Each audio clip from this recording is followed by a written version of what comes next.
हर वक्त मुझे वहम हो जाता है, हर वक्त मुझे वहम हो जाता है, एक बार और कह दो तुम मेरे हो।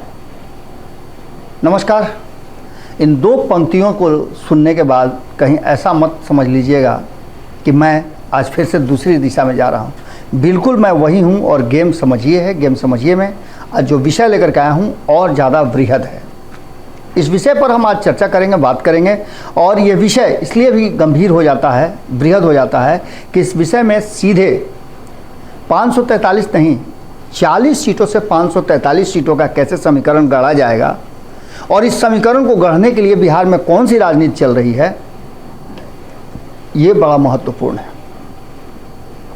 इस बात से लालू प्रसाद को बहुत ज़्यादा अंतर नहीं है कि केंद्र की राजनीति में कौन सत्ता पर बैठेगा, कितने सीट होंगे, इससे कोई मतलब नहीं है। अगर इससे मतलब होता तो फिर लालू प्रसाद कुछ और करते रहते, लेकिन लालू प्रसाद को मतलब बिहार से है और बिहार में होने वाले 2025 के चुनाव से है।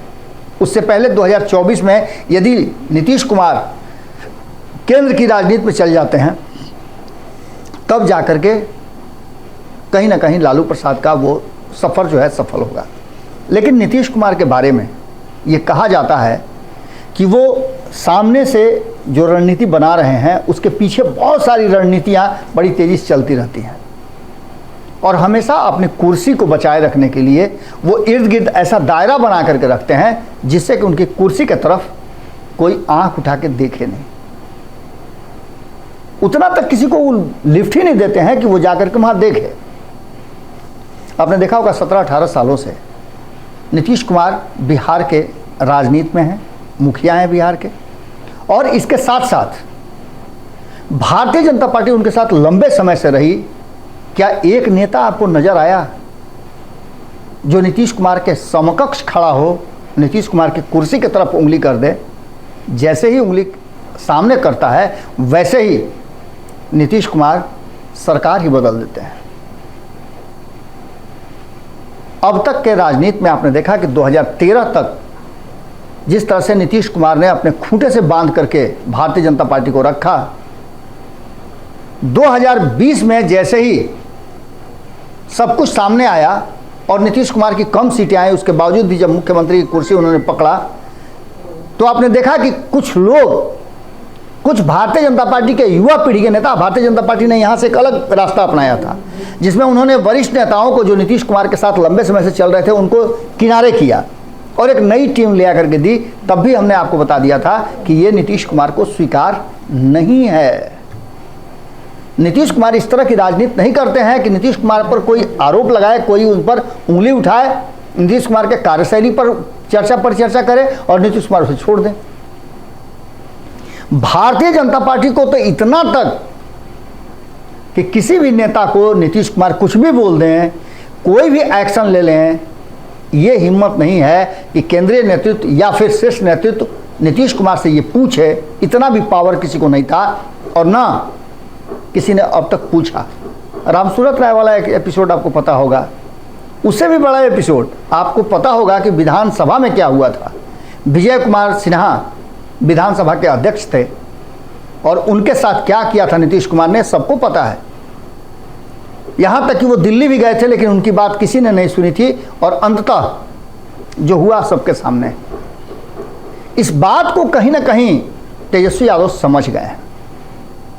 2015 में तेजस्वी यादव ये बात नहीं समझ पाए थे, लेकिन जब 2022 में नीतीश कुमार तेजस्वी यादव के साथ आए तो लालू प्रसाद और तेजस्वी यादव दोनों समझ गए थे कि अब उन्हें आगे चलना कैसे है।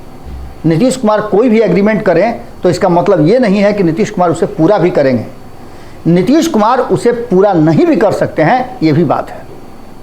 जब 2015 में लालू प्रसाद नीतीश कुमार के साथ आए थे और उनको घूम घूम करके बिहार के लोगों से कह रहे थे कि मेरा छोटा भाई है, इसे मुख्यमंत्री बनाने के लिए मैं आपसे वोट मांगने आया हूं, क्या मुख्यमंत्री के लिए माला पहना दूं? सभी ने स्वीकार किया और एक बड़े मार्जिन से जीत करके महागठबंधन आई थी। नीतीश कुमार ने कसम खाया था सदन में कि मिट्टी में मिल जाएंगे, अब भाजपा के साथ नहीं जाएंगे। इस बात को ब्रह्म लकीर समझ लिया पत्थर पर दूब के समान समझ लिया लालू प्रसाद ने, और यही उनसे धोखा हो गया। वो अपने हिसाब से अपनी रणनीति और राजनीति करने लगे। लंबे समय के बाद, 15 सालों के बाद सत्ता में आए थे। बहुत सारी ख्वाहिशें थीं, बहुत सारा मन में बात था जिसको पूरा भी करना था, और नीतीश कुमार को अपना छोटा भाई वास्तव में समझ करके उन पर अधिकार जमाने लगे थे। नीतीश कुमार को ये बर्दाश्त नहीं। नीतीश कुमार किस तरह की राजनीति और किस तरह की सत्ता चलाने के माहिर हैं और अभ्यस्त हैं, ये आप अच्छी तरह से जानते हैं। भारतीय जनता पार्टी ने जितना उनको छूट दे दिया, वो छूट हर किसी के साथ वो चाहते हैं, और यहाँ स्पेस नहीं मिल रहा था, जिसका नतीजा आपने देखा कि 2 साल से भी कम वक्त में महागठबंधन की सरकार गिर गई। अब एक नए सिरे से शुरुआत हुई, और आपने देखा कि नया जो सिलसिला शुरू हुआ 2022 में, जब नीतीश कुमार और तेजस्वी यादव एक बार फिर से साथ आए, तो नीतीश कुमार के रडार पर राष्ट्रीय जनता दल था, क्योंकि उन्हें 2015 वाली सारी बातें याद थी कि कहीं ऐसा ना हो कि उन पर दबाव बनाया जाए, कहीं ऐसा ना हो कि जो एग्रीमेंट करके आए हैं, जो झूठ सच या अच्छा बुरा बोल करके आए हैं, उस पर दबाव बनाना शुरू हो जाए। तो उन्होंने पहले ही रडार पे ले लिया राष्ट्रीय जनता दल को, और शुरुआत उन्होंने उस शख्स से की जो इस एग्रीमेंट में बाधा बन रहे थे, जगतानंद सिंह। जगतानंद सिंह इस एग्रीमेंट का, जैसा कि सूत्र बताते हैं, जानकारी मिलती है, कयासों के बाजार में भी बहुत सारी बातें कही जाती हैं, लेकिन जो बातें तब देखने को मिली थी कि और दूसरा कोई कारण नहीं हो सकता था। नीतीश कुमार और तेजस्वी यादव जब साथ आ रहे थे, जगतानंद सिंह का ये कहना था, उनका इसी पर अड़े हुए थे कि मुख्यमंत्री की कुर्सी राष्ट्रीय जनता दल को मिले। अगर नीतीश कुमार को मुख्यमंत्री की कुर्सी राष्ट्रीय जनता दल को देनी होती, ये कॉमन सेंस की बात थी, तो फिर वो इधर क्यों आते? उनके पास बहुत सारे ऑप्शन थे उधर।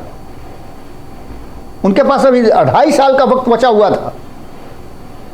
2.5 साल में नीतीश कुमार जहां चाहते, राष्ट्रपति बनना चाहते, उपराष्ट्रपति बनना चाहते, केंद्र में मंत्री बनना चाहते, जो चाहते वो भारतीय जनता पार्टी उनको दे देती। बदले में उन्हें बिहार की सत्ता सौंपनी थी, और वहां जाकर उन्हें फायदा था, तो इधर आके क्या उनको फायदा था? यानी कि मुख्यमंत्री की कुर्सी नीतीश कुमार किसी के साथ भी साझा नहीं कर सकते हैं, और न किसी को दे सकते हैं, हस्तांतरित कर सकते हैं। अब ये बात जैसे ही राष्ट्रीय जनता दल को समझ में आई, तब तक देर हो चुकी थी, और सुधाकर सिंह का इस्तीफा लगभग रडार पे आ गया था। सुधाकर सिंह ने जैसे ही नीतीश कुमार पर, उनके 17 साल के शासन पर, जिस विभाग के वो मंत्री थे, कृषि मंत्री, उस विभाग पर जब उसके भ्रष्टाचार को उजागर किया, तो नीतीश कुमार को ये बर्दाश्त नहीं था। और नीतीश कुमार से जिस तरह की बातें हुई, उसने आपने देखा होगा कि किस तरह से वो बिल्कुल अलग थलग पड़ गए। शोकॉज भी पूछा गया, हालांकि उन पर कार्रवाई कुछ नहीं हुई है, लेकिन इतना तो तय हो गया कि यहाँ से अब राष्ट्रीय जनता दल के नेताओं पर दबाव पड़ गया, और नीतीश कुमार के रडार का पहला कुर्बानी हो चुका था सुधाकर सिंह के रूप में। उसके बाद कार्तिक मास्टर का नाम आया। कार्तिक सिंह को भी इस्तीफा देना पड़ा, और यहाँ भी बिल्कुल चुपचाप रहना पड़ा तेजस्वी यादव को। इसके बाद आपने देखा कि चंद्रशेखर वाला एपिसोड आया। इस बीच में छोटे छोटे एपिसोड आते रहे, लेकिन चंद्रशेखर वाले एपिसोड पर भी कहीं ना कहीं भारतीय जनता पार्टी से ज़्यादा राष्ट्रीय जनता दल ने अपने आप को और ज़्यादा लो ग्रेड कर लिया, और नीतीश कुमार के सामने माफ़ी मंगवा दिया।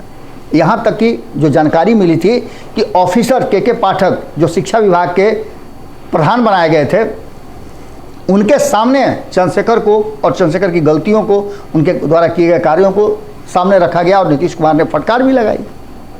ऑफिस जाना तक छोड़ दिए थे। लेकिन तब तक एक और एपिसोड हो गया। तेजस्वी यादव के विभाग में बड़े भ्रष्टाचार का खुलासा, या कहा जाए तो शंका, नीतीश कुमार को हो गई।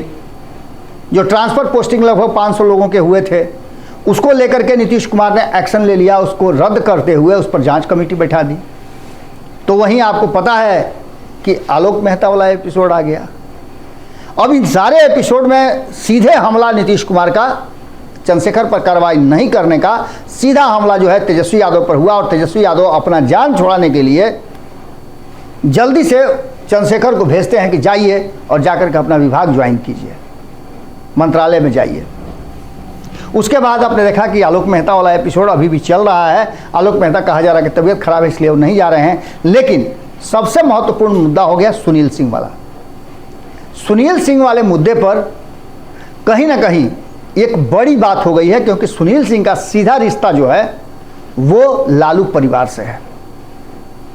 और सुनील सिंह सिर्फ अमित शाह से मुलाकात कर लिया जो बर्दाश्त नहीं है। और आप जानते हैं कि आज के समय में अगर नीतीश कुमार का सबसे बड़ा कोई दुश्मन है, कोई विरोधी है, तो वो है अमित शाह। आज अगर अमित शाह को किनारा करके नरेंद्र मोदी नीतीश कुमार को बोले कि जो करना है आप कीजिए, अमित शाह नहीं आएंगे लाइन पे, नहीं रहेंगे, तो आप मान के चलिए कि दूसरे ही घंटे नीतीश कुमार उधर जा सकते हैं।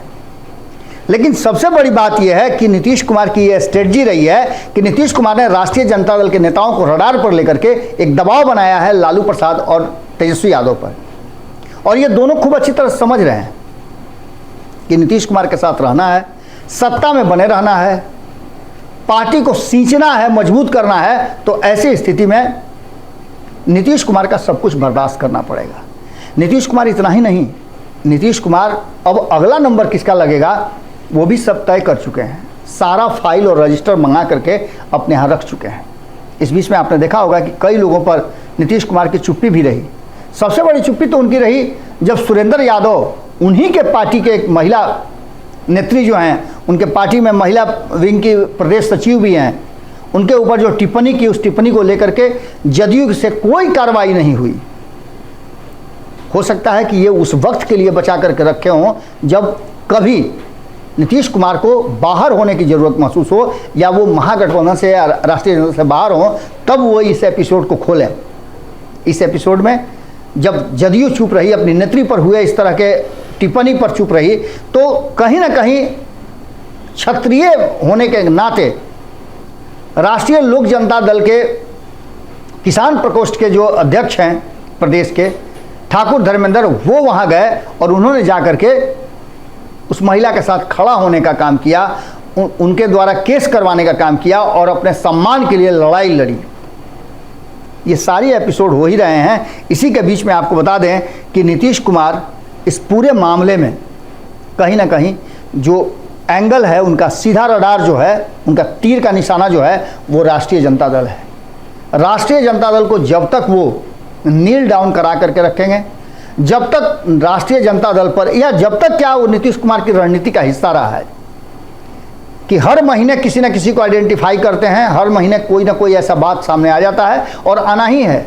जब आप कोई भी कार्य करते हैं तो उसमें से कमियां रह भी जाती है, चाहे लाख आप प्रयास करें। और सरकार के मुखिया होने के नाते नीतीश कुमार हमेशा राष्ट्रीय जनता दल तेजस्वी यादव पर दबाव बना करके ही रखेंगे जब तक उन्हें कुर्सी पर बरकरार रहना है। और ये भी बात तय है कि नीतीश कुमार अपनी कुर्सी बनाए रखने के लिए ये खेल खेलते रहेंगे।